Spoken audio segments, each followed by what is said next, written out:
ವಾಮಂಜೂರು ಶಾಲೆಯ ವಿದ್ಯಾರ್ಥಿಗಳಿಂದ ವಿಜಯೋತ್ಸವ ಮೆರವಣಿಗೆಯು ಇಂದು ಜರುಗಿತು. ಮಂಜೇಶ್ವರ ಉಪಜಿಲ್ಲಾ ಶಾಲಾ ಕಲೋತ್ಸವ ಧರ್ಮತಡ್ಕ ಶ್ರೀ ದುರ್ಗಾಪರಮೇಶ್ವರಿ ವಿದ್ಯಾಸಂಸ್ಥೆಯಲ್ಲಿ ಜರುಗಿತು. ಜಿಎಲ್ಪಿ ವಾಮಂಜೂರು ಶಾಲೆಯ ವಿದ್ಯಾರ್ಥಿಗಳು ಅರಬಿಕ್ ಕಲೋತ್ಸವದಲ್ಲಿ ಒಟ್ಟು 41 ಅಂಕ ಪಡೆದು ದ್ವಿತೀಯ ಸ್ಥಾನವನ್ನು ಪಡೆದಿರುತ್ತಾರೆ.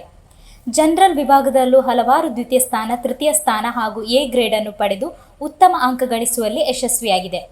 ಕೇವಲ 92 ಮಕ್ಕಳು ವ್ಯಾಸಂಗ ಮಾಡುತ್ತಿರುವ ಈ ಶಾಲೆಯಲ್ಲಿ ಮಂಜೇಶ್ವರ ಉಪಜಿಲ್ಲೆಯಲ್ಲಿ ಅತ್ಯುತ್ತಮ ಶಾಲೆ ಎಂಬ ಹೆಗ್ಗಳಿಕೆಯೂ ಇದೆ. ವಿಜಯೋತ್ಸವ ಮೆರವಣಿಗೆಯನ್ನು ಶಾಲಾ ಪಿಟಿಎ ಅಧ್ಯಕ್ಷರಾದ ಶ್ರೀಯುತ ಕಲಂದರ್ ತಾಜುದ್ದೀನ್ ರವರು ಉದ್ಘಾಟಿಸಿ ಮಾತನಾಡಿದರು. ಎಂಪಿಟಿಎ ಅಧ್ಯಕ್ಷೆ ಶ್ರೀಮತಿ ವಸಂತಿ, ಕಾರ್ಯಕಾರಿ ಸಮಿತಿ ಸದಸ್ಯರು ಉಪಸ್ಥಿತರಿದ್ದರು. ವಾರ್ಡ್ ಮೆಂಬರ್ ಆದ ಶ್ರೀಯುತ ಆದರ್ಶ್ ಬಿಎಂ ಇವರು ಮಕ್ಕಳನ್ನು ಅಭಿನಂದಿಸಿದರು. ಶಾಲಾ ಮುಖ್ಯೋಪಾಧ್ಯಾಯಿನಿ, ಅಧ್ಯಾಪಕ ವೃಂದ ಮೆರವಣಿಗೆಗೆ ಸಹಕಾರ ನೀಡಿದರು.